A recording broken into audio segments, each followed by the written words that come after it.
you very much for joining us today. So you have had a long and varied career at Nissan, a real car guy. Maybe you could talk about some of your background, some of the skill sets and perspectives that you've learned that you brought to the CEO position. Well, I joined Nissan almost 25 years ago. I was born and raised in Mexico City. I'm a mechanical engineer by formation. I started getting close to cars when I was like 6 or 7 years old because my father was an engineer. My grandfather was an engineer. So I come from a family of engineers and car people.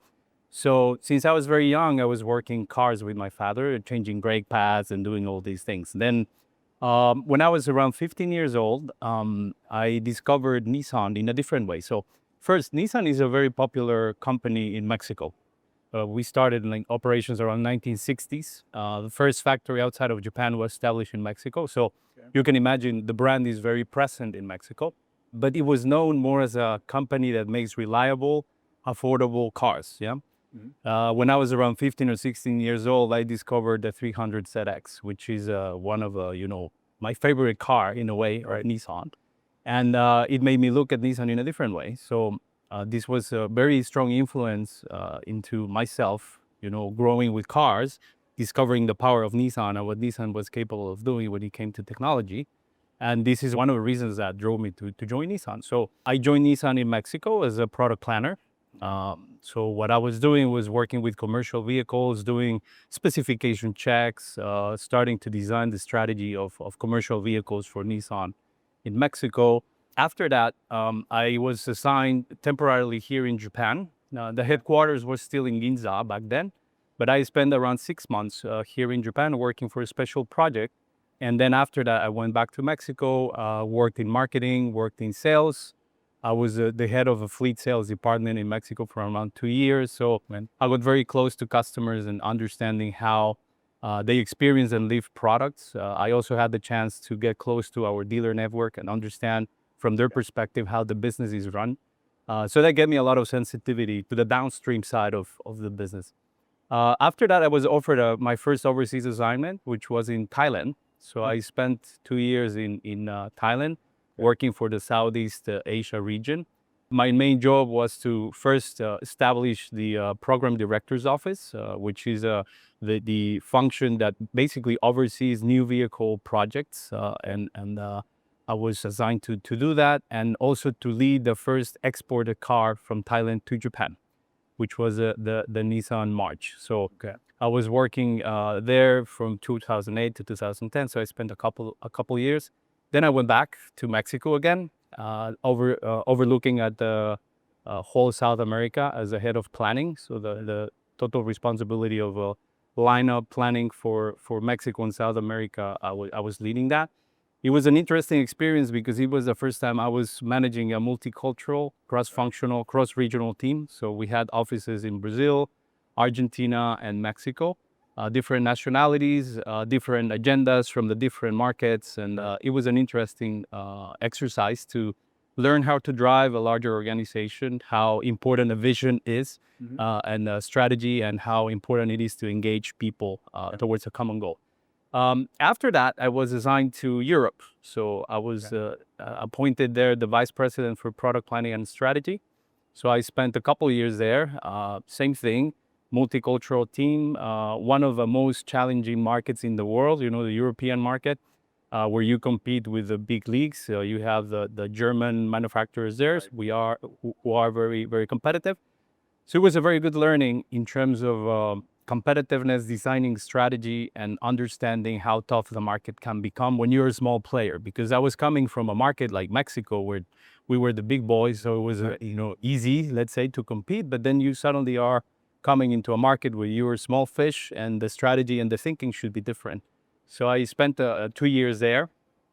And then exactly 9 years ago, I was assigned to come to Japan in the capacity of a program director. So program directors, we have here in Nissan, the organization of the program directors are basically, we call them the CEOs of a product.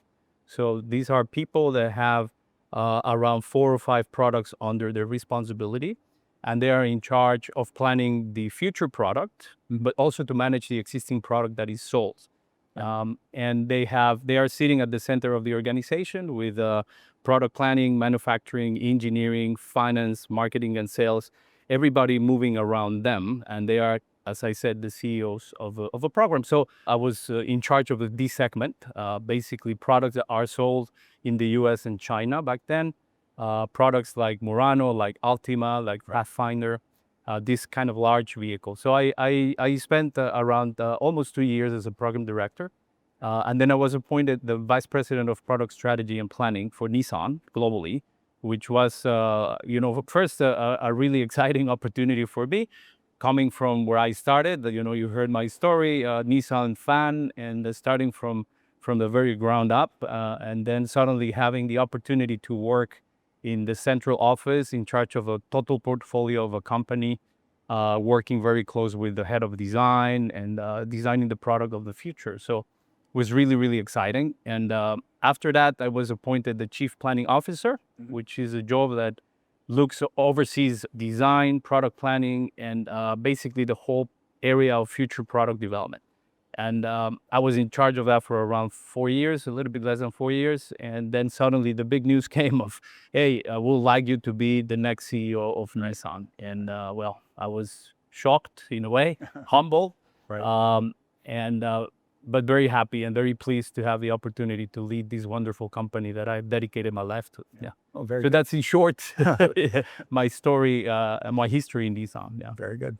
And my father was in auto parts for 35 years, but I never learned how to do any of those things that you mentioned.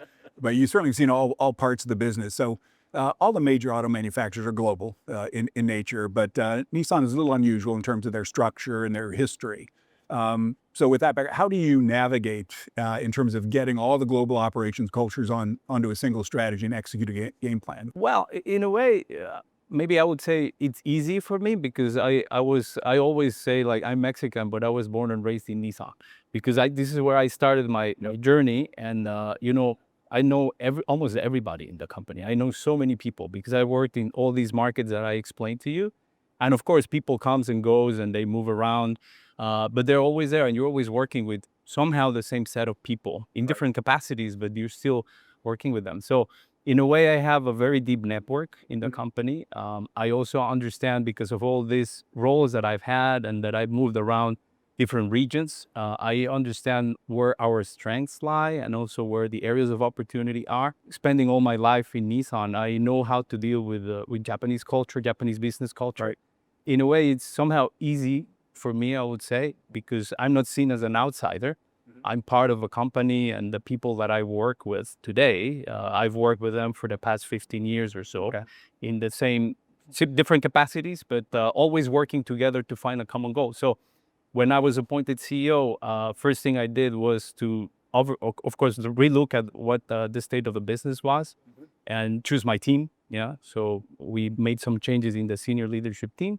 This is the people that trust me and I trust. So we had very open discussions about the state of the business and about what the expectations were, and the fact that we had to have a very strong alignment among us in order to drive Nissan back where it belongs. And so far the team has been super supportive, very disciplined, very diligent, and we have created what I think is the best atmosphere in the Nissan management that I've seen in my career. Yeah. Well, autos have always been a cyclical, very competitive business. It's been made even more difficult with tariffs and other trade issues. So how do you, in this kind of environment, maintain the automotive industry has a very long investment cycle. Right. So how do you maintain your flexibility and cost competitiveness given these disruptions? Well, the good thing about Nissan is the global footprint that we have. We have manufacturing operations in almost every continent of the world.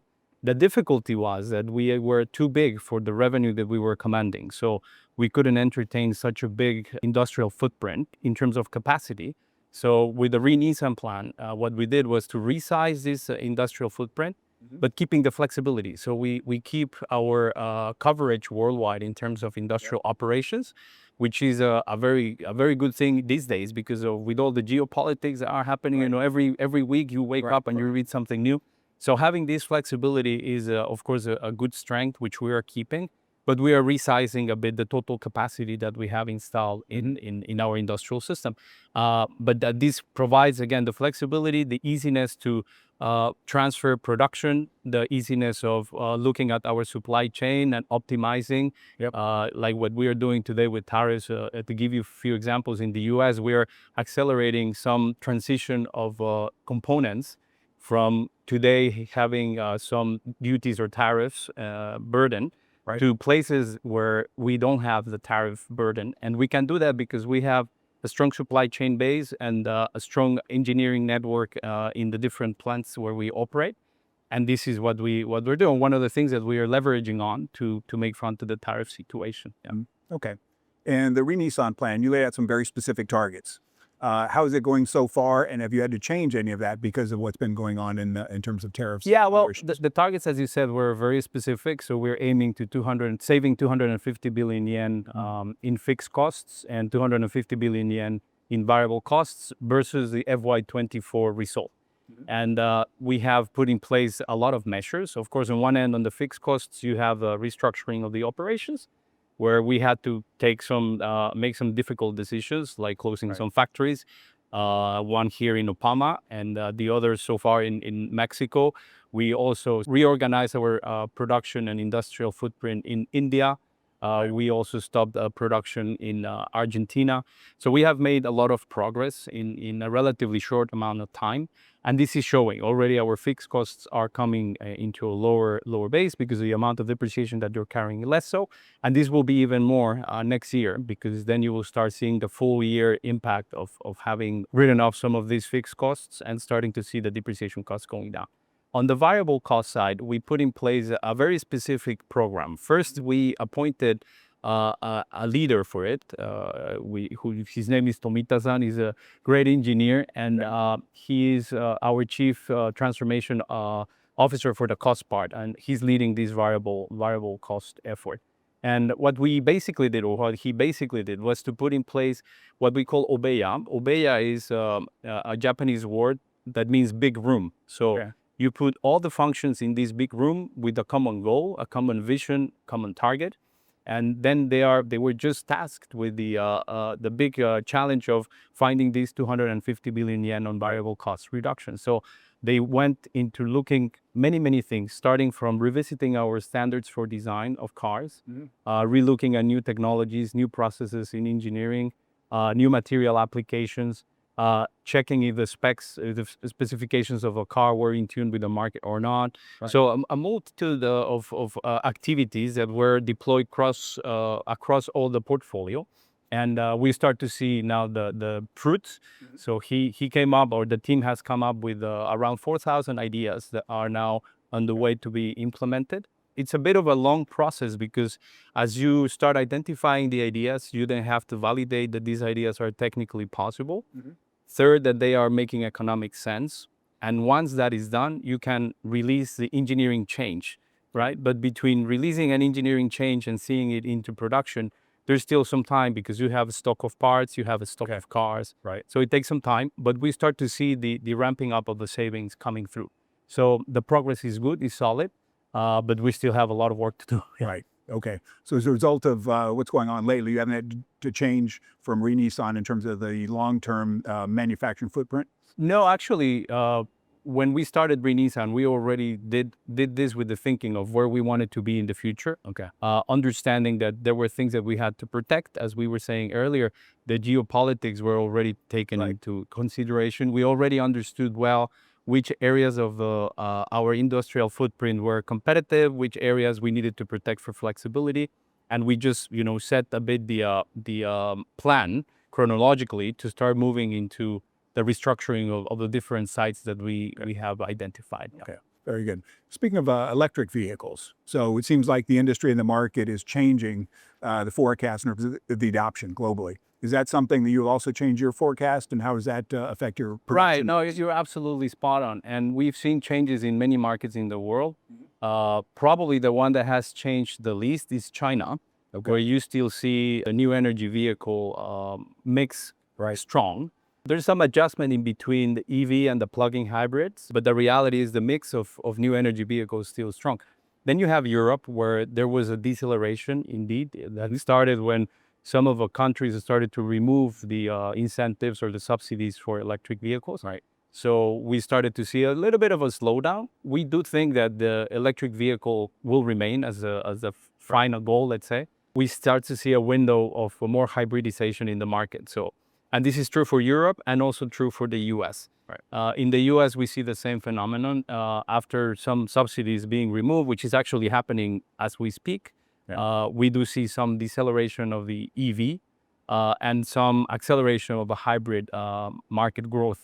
And we have adjusted, of course, our portfolio in consequence. We have, of course, a lot of experience on electric vehicle, and we have transferred this electric vehicle experience into our hybrid technology, which is called e-Power. Right. Which is a great technology because it's a blend of a hybrid and an electric vehicle. So the wheels are driven by electric motors. So you get the instant torque and instant acceleration of an EV, but you have a gasoline engine that works as a generator of electricity that then is moved to a battery that is powering the motor. So you get the EV experience without the need to having to be charging or having anxiety, because you can just go to the gas station, fuel your car, and then you get the range that you need. Yeah. So this is what we have accelerated, and it's going to come to many markets, many more markets. We have sold already more than 1.5 million cars with this technology. Okay. Most of them in Japan and in Europe, where we have just launched our third generation system, and we will continue deploying that technology worldwide. Okay. Very good. You mentioned China. You've got a product introduction coming up there. Talk a little bit about, given the overcapacity competitiveness in that market, how you're positioning that product and your go-to-market plans. Well, we just launched the N7, which is one product that was first planned with the Chinese customer at the center. Okay. So we come from an era in which most of the Chinese products were global products that were developed for some other markets and then, marketed in China. But the market has moved into, the customers have evolved differently, and they have moved into their own very unique requirements and tastes. Technology moved very quickly, and also the new energy vehicle trend grew dramatically. So this asked us or pushed us to really rethink our go-to-market strategy, where we put, again, the Chinese customer at the center. So this product is planned, designed, and engineered in China. So the design, of course, was led by our global design head here in Japan, but the product was engineered with our team in Dongfeng Nissan, the JV that we have in China with Dongfeng Motors, and using the cost, the speed, and the technology of China. So it's a product that is very competitive. It was placed at the right pricing, and it has taken off very successfully. And fingers crossed, it will continue to do so. Right. So thanks to this product, we have now 3 months in a row of year-over-year sales growth, coming after multiple months of decline in our sales performance. So the formula is working. And it's a proof that the Nissan brand is still very relevant in China, which is the toughest market in the world. But it's telling us that once you plan a car well done, which is something that we are good at as Nissan, once you plan a good product with the customer in mind, the Nissan brand can still hit strong in China. And so we're doubling down. So we will have 3 more cars following the same philosophy. Okay. We have an N6, which is slightly smaller than the N7 with a plug-in hybrid powertrain. And then we'll have 2 SUVs, an EV and a plug-in hybrid SUV, all of them very nicely planned and sequenced so that we keep the good pace and momentum. And again, fingers crossed, this will help us continue the positive trend that we're achieving so far. Very good. And certainly the Chinese manufacturers doing very well abroad. Are there any hurdles do you see, or are they expected to continue on the same trajectory? Well, I'm hoping that I can help them slow down a bit. And the way we will do it is actually by leveraging on these products that we have engineered for China with China cost, speed, and technology. We will be exporting many of these cars to some selected markets around the world to basically defend our territory from some of these aggressive Chinese competitors that are coming with this cost, technology, and speed that we also have. So we're just leveraging on that advantage that we have in China to come and defend our markets worldwide. Okay.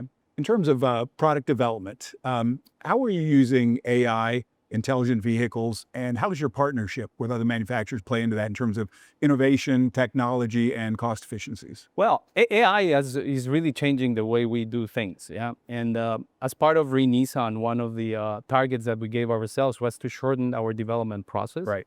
The first car in the family of cars will take 37 months to be developed from zero to the start of production. And the follower cars in the same architecture will take only 30 months. Now, some people comment, yeah, but Chinese are doing it in 24 months.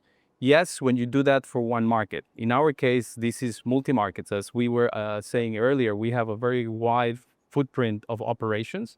And these timings that we have given ourselves are very competitive when you consider that these cars can go to any market in the world. Yeah. And one of the tools that we are using to achieve that is AI. And to give you a few examples, we're now using heavily AI in the design process of Nissan. So we are coming from an era in which we started with the designers sketching, and there was a bit of an early selection of sketches, and we had like what we call a go with three, where you had 3 clay models, actual size, and you had the executives coming in and choosing, and then you go with a go with 2, and then you go with a go with 1, and then the refinement process and so on. Well, all that is gone. Yeah. So now we have the designers starting with AI to create multiple sketches in a matter of minutes. Yeah. Instead of having them draw all these things, they are becoming experts with AI, and it's very easy for us to quickly, have a view of how the design looks like, how close it is to the concept. Is there any refinement that we have to do in this very AI early phase? And after that, instead of having these big clay models, what we do is we use augmented reality. So we have a decision-making process in which you have people with their goggle set, right? And we are looking at the design with AR. So, and if we like something, we pick it, and then if we give some feedback, they can adjust actually almost on the fly, saying like, no, maybe give more volume to that fender, or what if we change these lines and so on. And it's very easy to review, and even you can do that remotely. So I can do that from my office here instead of having to go all the way to the design studio in Atsugi. So this is saving a humongous amount of time and resource in the company. And this is just a design piece. We are doing all this across the different stages of the process, where we have shortened a lot the testing process, for example. The way we utilize prototype parts. There's many things where AI is playing a very interesting role. Well, you certainly covered a lot of ground in terms of production strategy, product innovation, design. How do you see all this playing out for Nissan in the next 2 or 3 years? Well, we are now starting a phase of a very aggressive rollout of product. We are starting, let me give you a quick summary. So Japan, we just introduced all new Leaf, which is a complete full renovation of the Leaf, which is one of our signature products. Then right after that, we're just launching as we speak the Nissan Roox, which is a small K car. K car in Japan is the biggest segment in the market. So we're coming with a very interesting offer at the heart of the market in Japan. After that, we will have Elgrand. So Elgrand is our minivan, which is a flagship. It will be featuring the 3rd generation e-Power system. So our hybrid e-Power system will be in this car with our autonomous technology, ProPilot 2.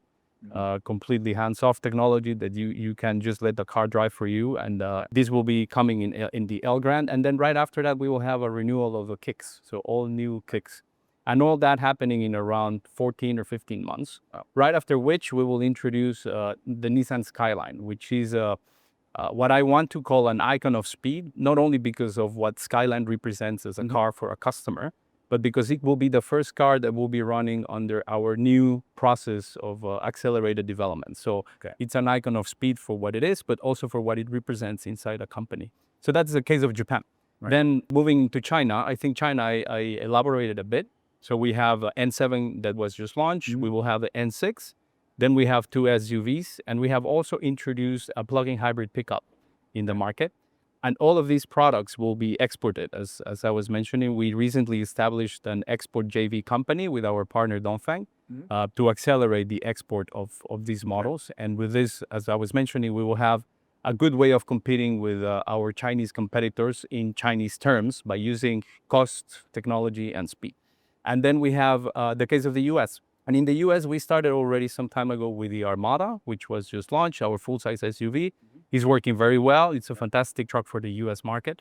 Then we just launched the full new renovation of Murano, which is doing also very well. It will be followed by an Infiniti crossover QX65. Then we will have a renovation of an all-new Sentra. Yeah, and all that will be then followed by the addition of a plug-in hybrid system in the Rogue. All that will be happening between now and the end of the year. Yeah, so it's an amazing way that we have of product. And right after next year, we will have the all-new Nissan Rogue, which will be featuring our new e-power technology coming into the US. And with that, we will be hitting at the heart of a market, which is growing with a hybrid technology in the US. So we have a lot of product coming in, a lot of great technologies coming in, and I'm convinced that we will be doing a very good, or surprising our customers in a very positive way. Okay, very good. Well, that's obviously a lot on your plate. Emor, we want to thank you for spending some time with us today, and best wishes on all your efforts. Thank you very much. I enjoyed a lot of the time. Thank you, Mark. Thanks very much. Thank you.